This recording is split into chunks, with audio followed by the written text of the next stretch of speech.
The race had barely started when my teammate slammed me off the track. Into the chicane we go, and they touch wheels. This is disaster for Apex. As out goes Sonny Hayes, and into the gravel.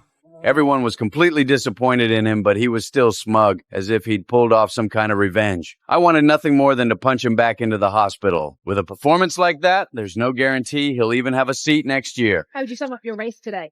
It was good. The car feels great. I think the team's done an amazing job. It's just a shame about the contact with Sonny. You hate to see that happen.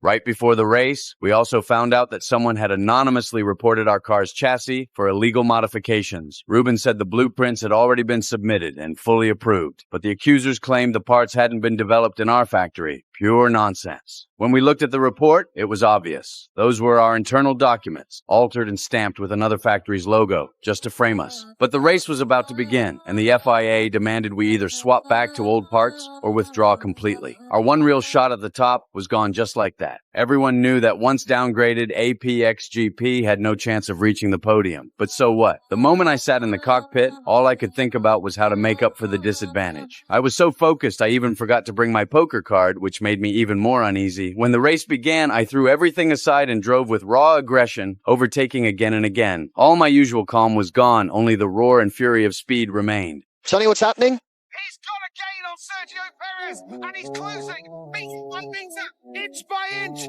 Is this the place to take a gamble? Hayes attacks round the outside!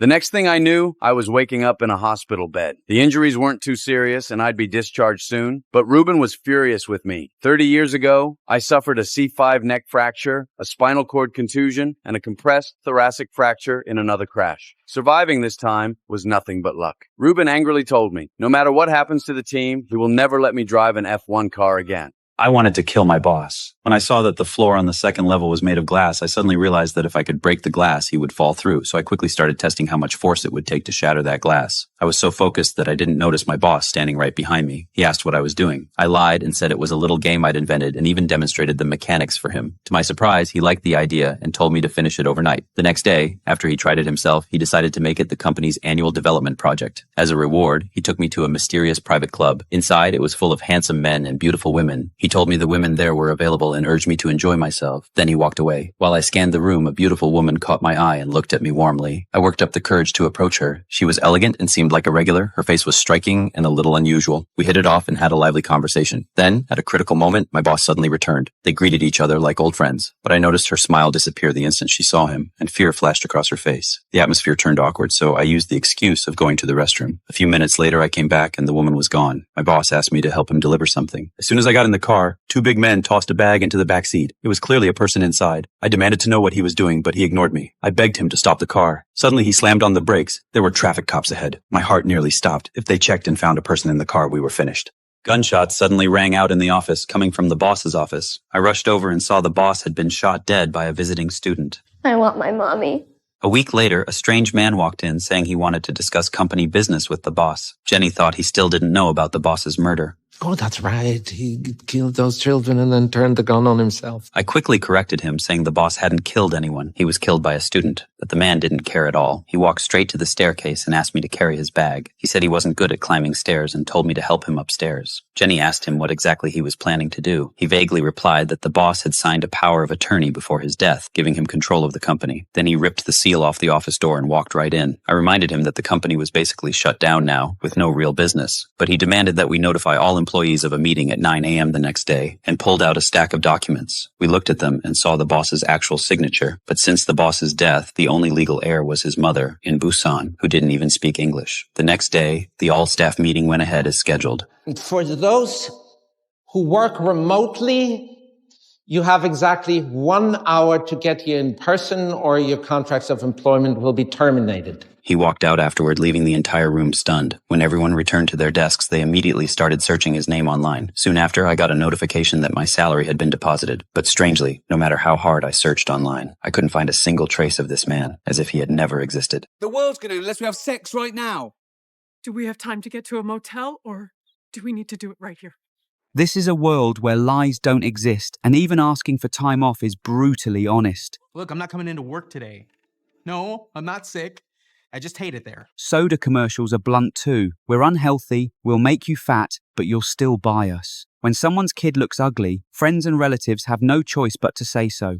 Oh, your baby is so ugly. It's like a little rat. Movies don't exist here because scripts can't be fictional, and TV shows are basically history lessons. Actors don't exist either because acting is just lying. I'm a screenwriter, but all my scripts are either wars or plagues. My boss said my writing was terrible and fired me. I felt wronged. It's history, I didn't write it. So naturally, I got kicked out. On my way out, a coworker twisted the knife, saying he hated working with me and hoped my life would immediately fall apart. Then my landlord showed up asking for rent, $800, and I only had $300. I went to the bank to withdraw my last $300. The system was down, and the teller said, "Just tell me how much you want to take out." In that moment, my brain exploded. Poverty unlocked my hidden chakras. I told the first lie in the history of this world. $800. Just when I thought I'd pulled it off, the system came back online, and the teller saw I only had $300. I apologize, sir. It seems our system has made a mistake. Let's get you your $800. She would rather believe the system was wrong than believe someone could lie. When I realized I could lie, I ran straight to my buddy, the town drunk. But to him, lying was such an impossible concept that I had to explain it with examples. I'm black.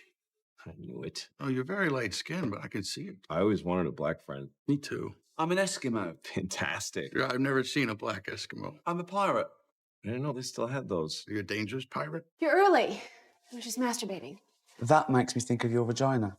This is a world where no one can lie. I walked into a casino, and the staff immediately tried to upsell me on everything. There's a very good chance you'd lose all this money here tonight. I know. And even if you happen to win, there's an even better chance that in the long run, we'll win it back. I know. Some of the games are fixed, like the ones that use computers. I know. Good luck. Thank you. I went to the roulette table, picked a number, placed my bet, lost all in one go. Then I suddenly pointed behind them and said a huge celebrity had just walked in. When they turned around, I moved my chips onto the winning spot. We have a winner. Hey, good job.